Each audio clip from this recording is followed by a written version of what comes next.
every time her parents drove to school to pick her up. It made her feel extremely embarrassed. Not only did they drive an old pickup truck, but they also always turned the stereo up to full volume. As if it were a mobile karaoke bar, her classmates would stare at them strangely. The girl quickly got into the car and turned down the volume. But her father would turn it back up again. However, he didn't do this to embarrass his daughter, but because both he and his wife were congenitally deaf. Their hearing isn't very sensitive. Seeing her classmates staring at them, the girl nervously pulled up her collar. But that wasn't the most embarrassing part for her. Her father once used profanity during a meeting, and had Ruby stand up to speak for him. Suck my dick.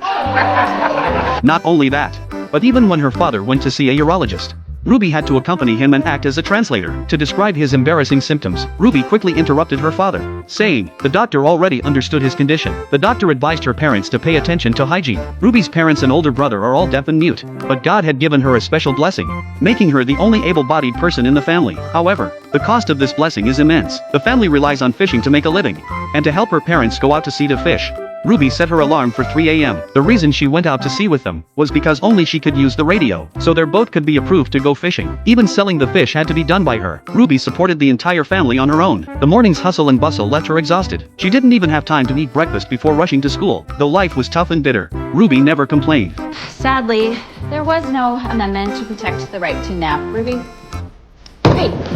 She had grown accustomed to her classmates' mockery, but deep down, she felt deeply insecure. Ruby had secretly harbored feelings for a boy named Miles, but she lacked the courage to confess her feelings. To spend more time with Miles, when selecting elective courses, Ruby secretly enrolled in the choir with him. At that moment, she didn't know that this seemingly trivial decision would quietly change the course of her life, because she had always been ostracized by her classmates. She made a fool of herself in the first class. To assess the students' voices, the teacher asked them to sing a line from Happy Birthday. The students showed off their skills in their own ways, singing Happy Birthday as if they were in the finals of The Voice.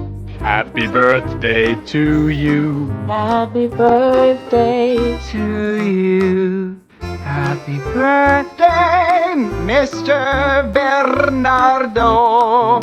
Happy birthday to you. Seeing her classmates one more talented than the next, the already insecure Ruby became even more nervous when it was her turn to go on stage.